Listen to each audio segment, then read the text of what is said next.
Hey everyone, it's Molly the Kush RN, your host of Conversations with Kush podcast. We are checking in day 2 of NECANN. Yesterday was an incredible lineup. Today is even better, so stay tuned for all that incredible content. I'm sitting down with an incredible woman in this space, Zoe King. Zoe's going to come and talk to us about the practice that she's developed that's really helping patients with cannabis and beyond. So, Zoe, welcome. Thank you so much. Yeah. It's good to be here. Yeah. Tell me the name of your practice. The name of my practice is Inner RoadTrip, and I serve women mostly in connecting with their inner experience through cannabis. Okay. It is psychotherapy. So Okay. I'm a psychotherapist, I'm a somatic therapist, and I'm a psychedelic therapist. Okay. And we use cannabis as our psychedelic. Okay. Yeah. And what does that mean? So psychedelic, the word psychedelic means mind manifesting, right? Yes. And right? Yeah. And there's a controversy around whether cannabis is actually a psychedelic. I think that is all nonsense. Of course she is. Yeah. Of course she is. She helps us understand ourselves better at a very, very deep level through our mind, through our body, through our spirit, all of it. And when you talk about most of the people that are coming to access it, is it through THC, or are you also doing like maybe non-euphoric products too to help people drop in? Yeah. So a lot of the therapy I do is completely without medicine at all. Okay.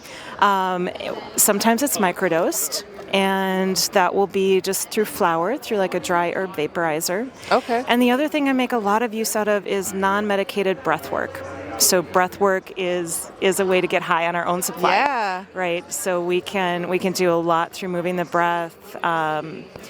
When we combine breathwork and cannabis, we have an extremely powerful psychedelic as well. Yeah. What types of people are you serving?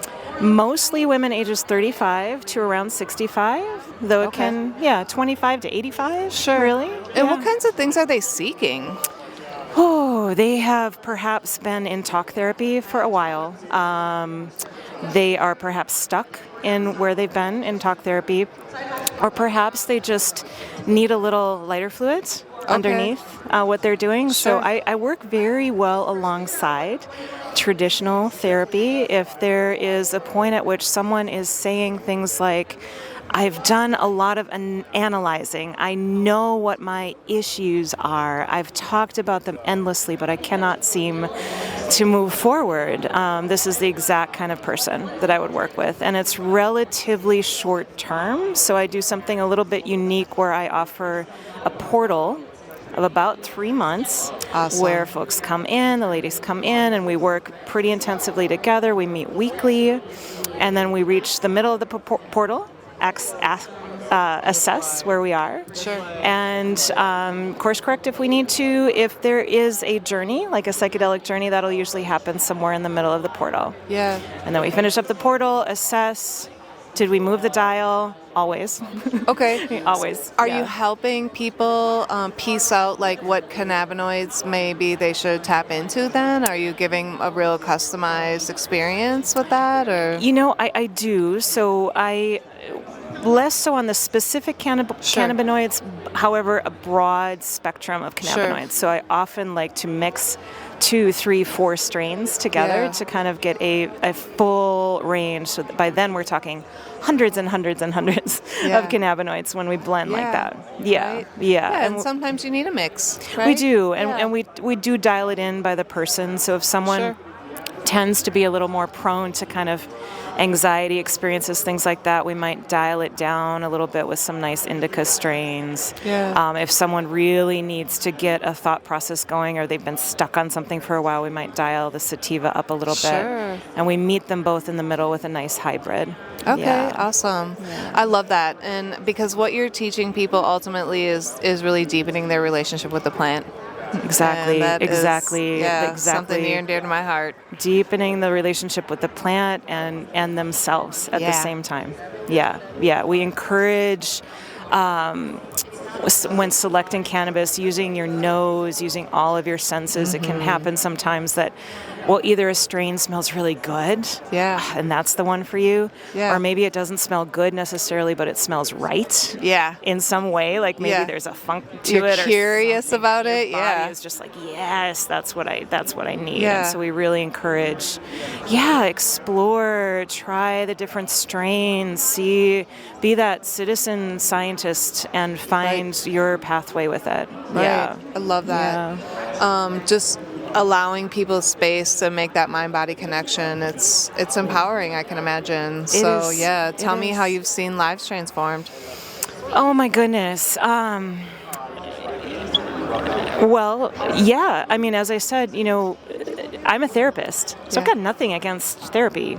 We talk a lot. My clients and I talk a lot throughout the course of therapy, but there is a dramatic, almost like lighter fluid experience that can happen when we drop down in just one layer deeper, and we drop out of the ruminating, the constant thought cycle. We take a deep breath. Cannabis allows us to experience our whole body, and things shift. We can pivot and move that dial. So I think sometimes people are so wrapped up in that cycle up here, it's hard to come out of there, right? It's like that pain tension cycle where like you're painful and then your body tenses up and it's worse, Exactly. I think it's the same way with your subconscious and with your conscious. Exactly. So, Yeah, the really beautiful thing about cannabis is that she loosens the reins on that default thinking a lot. So, and we that's how we predict the world around us. So if we've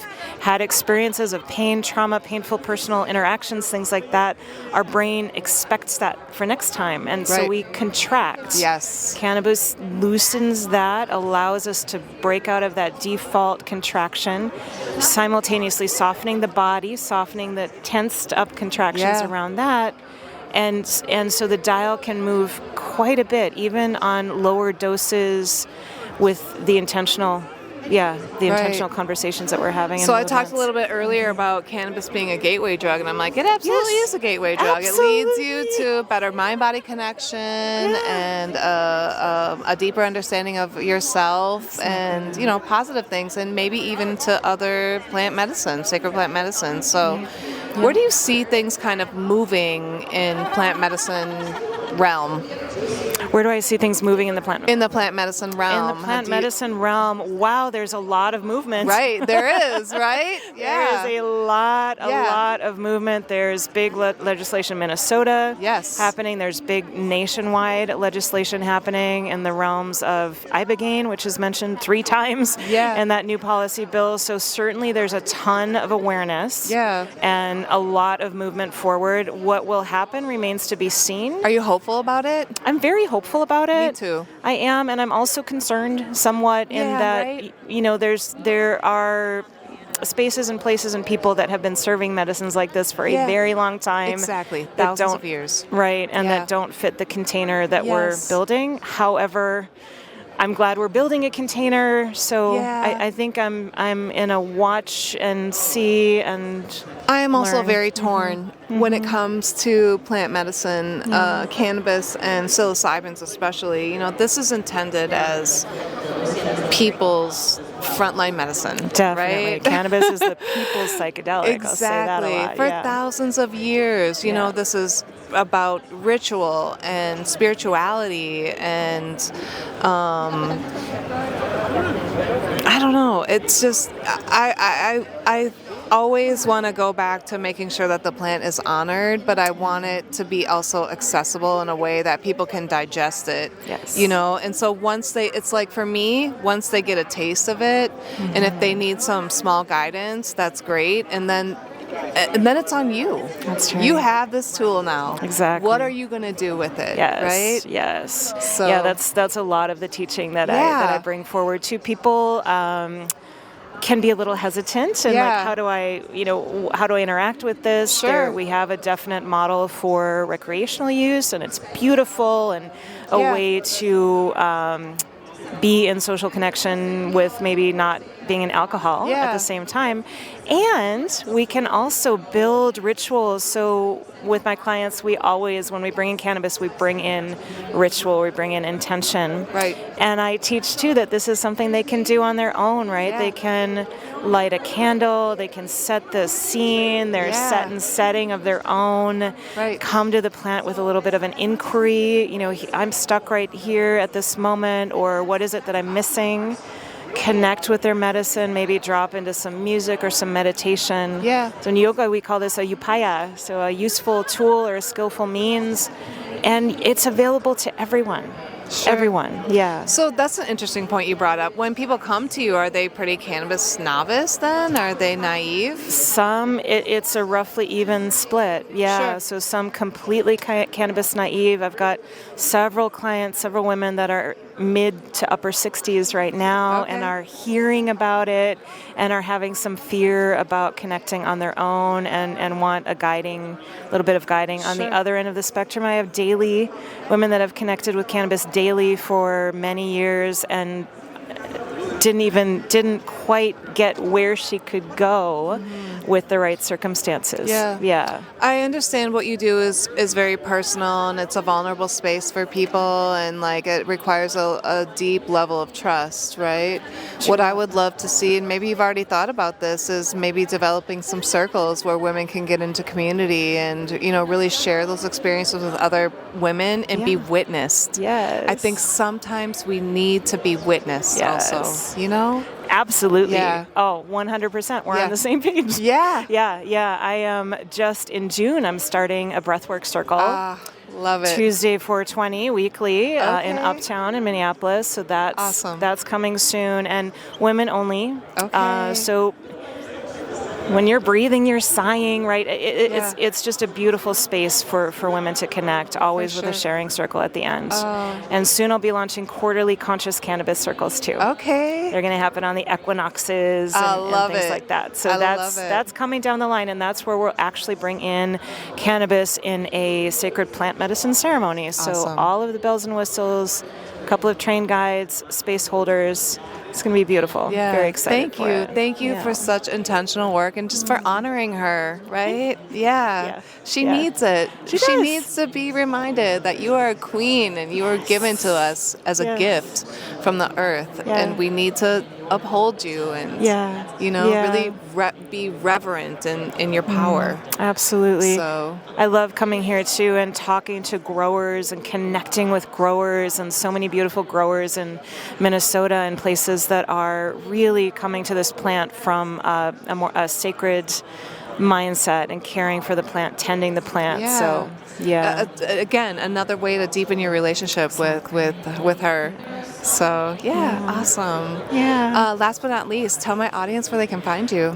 They can. Best place is my Inner RoadTrip website, www.innerroadtrip.com. I've got a newsletter. It's the Inner RoadTrip GPS. That's the best place to find. Get invited to all the events, private ones, and otherwise. I'm on Instagram at Zoe Johnson. But the website is really the best place. Awesome. Thank you so much for your time today, Zoe, and thank you for your beautiful intentional work in this space. These are the things that we need, right?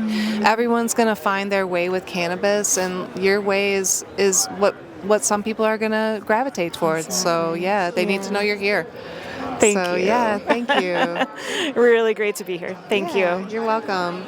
So, day 2, NECANN. Make sure to stay tuned for all this great content. Peace.